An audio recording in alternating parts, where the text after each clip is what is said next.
देश में लोकसभा चुनाव दहलीज पर है। पक्ष से लेकर विपक्षी पार्टियों ने चुनावी मैदान में लड़ाई लड़ने के लिए कमर कस ली है। वहीं सियासी बयानबाजी का भी सिलसिला जारी है।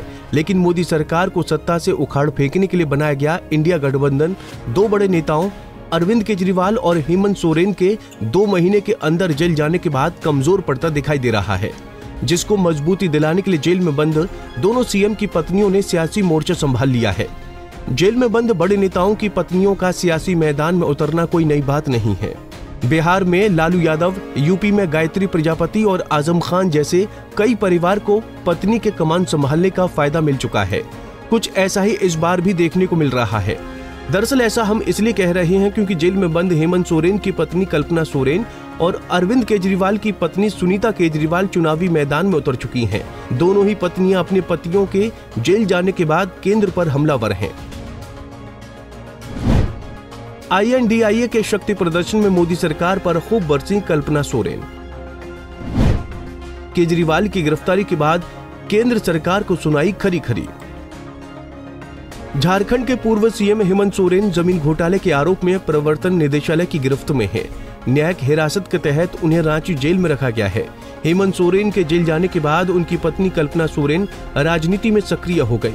मुंबई में जब इंडिया गठबंधन की मेगा रैली का आयोजन हुआ था, तब इस मेगा रैली में कल्पना सोरेन भी पहुंची थी।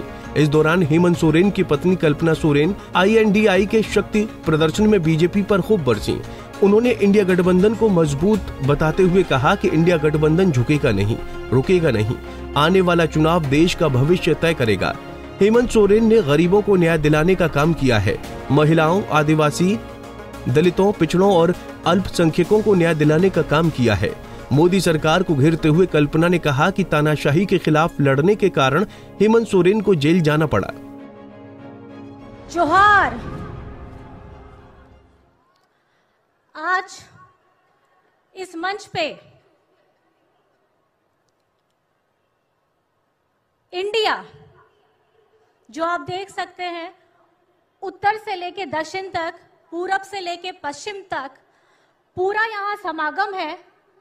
विभिन्न लोग, विचारों, उम्मीदों, आशाओं के साथ जुड़ा ये हमारा इंडिया है। और यहाँ आए सभी जन सैलाब जो हमारे सामने बैठे हैं, धूप में, जो अब रात हो चुकी है, और इतनी कड़ी मेहनत जो हम लोगों को मिलती है। आज यहाँ मंच पे आसीन जितने मान्यगण हैं, वो आपके द्वारा चुने जाते हैं। और सबसे बड़ा धन्यवाद आप लोगों को कि आपका प्यार, आपका स्नेह और आपका आशीर्वाद आने वाले चुनावों में अपने भविष्य को अगर आपको चिंता है तो उसको बदल करके दिखाइए, क्योंकि सामने में जो तानाशाही शक्ति खड़ी है वो आपके अधिकारों और हक का हनन करने के लिए खड़ी है। क्योंकि जिस तरीके से महाराष्ट्र में भी लोगों को खरीदकर यहाँ की सरकार तोड़ी गई, लेकिन झारखंड में हमारे महागठबंधन के सभी विधायकों ने मिलकर उस शक्ति को दिखाया कि जितनी भी बड़ी शक्ति क्यों ना आ जाए, झारखंड की सरकार को हिला नहीं पाई है। चेहरा बदल गया है। चंपई चाचा जी यहाँ बैठे हैं।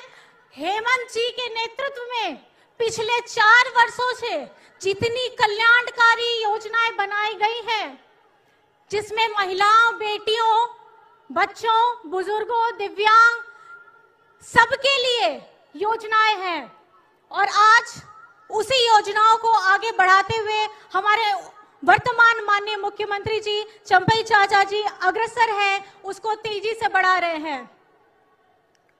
जिस षड्यंत्र से आज मेरे पति को जेल में डालने का प्रयास किया गया, आने वाले समय में बहुत सारे और भी लोग होने वाले हैं, उनका नाम जुड़ने वाला है। कल्पना जमीन पर भी काफी सक्रिय हैं और संथाल परगना में घूम घूम कर लोगों से जन समर्थन जुटा रही हैं। माना जा रहा है कि कल्पना सोरेन के चुनाव लड़ाने की भी तैयारी पार्टी के भीतर हो रही है। कल्पना गांडेय सीट से उपचुनाव लड़ सकती हैं। ये सीट हेमंत सोरेन ने जेल जाने से पहले खाली करवा दी थी। कल्पना को आगे लाने के पीछे का मुख्य मकसद संथाल परगना में जेएमएम वोटरों को इमोशनली साधना है। वहीं दिल्ली के सीएम अरविंद केजरीवाल की गिरफ्तारी के बाद उन्होंने केजरीवाल की पत्नी सुनीता केजरीवाल को फोन कर हिम्मत दी। कल्पना सोरेन ने कहा, निर्वाचित मुख्यमंत्रियों की गैर कानूनी ढंग से गिरफ्तारी सामान्य बात नहीं है, वो भी तब जब देश में आम चुनाव के कार्यक्रम की घोषणा हो गई है। ऐसे में लोकतांत्रिक देश में एक मुख्यमंत्री को गिरफ्तार करने की घटना सामान्य नहीं है। संकट की इस घड़ी में हेमंत सोरेन के नेतृत्व में पूरा झारखंड अरविंद केजरीवाल के साथ खड़ा है। केजरीवाल की पत्नी सुनीता ने जनता को दिया सीएम का संदेश। दिल्ली शराब घोटाले में ईडी ने मुख्यमंत्री अरविंद केजरीवाल को गिरफ्तार किया है। गिरफ्तारी के बाद अरविंद को कोर्ट ने 6 दिनों के लिए कस्टडी में भेजा है। चुनाव के बीच केजरीवाल की गिरफ्तारी ने आम आदमी पार्टी को सकते में ला दिया है। केजरीवाल अगर लंबे वक्त तक ईडी की गिरफ्त में रहते हैं तो उनकी पत्नी पार्टी के लिए कैंपेन कर सकती हैं। केजरीवाल की नई दिल्ली सीट पर पिछली बार भी सुनीता ने कैंपेन किया था। इतना ही नहीं, अरविंद को जब ईडी की टीम ने गिरफ्तार किया तो सोशल मीडिया पोस्ट के जरिए सुनीता ने केंद्र को निशाने पर लिया। इसके अलावा सुनीता ने जेल में बंद अरविंद केजरीवाल का संदेश भी देशवासियों के लिए पढ़ा। सियासी मायनों में देखा जाए तो जेल में बंद पति के लिए पत्नियों का मैदान में कूदना सियासी मायने में सबसे मुफीद माना जाता है। इसकी बड़ी वजह सिंपैथी वोटर्स होते हैं। पत्नियों के सियासी मैदान में कूदने से राजनेताओं के सियासी विरासत पर कोई बड़ा असर नहीं पड़ता है। विरासत में सेंधमारी का भी डर नहीं रहता है। Bureau report, Punjab Kesari TV.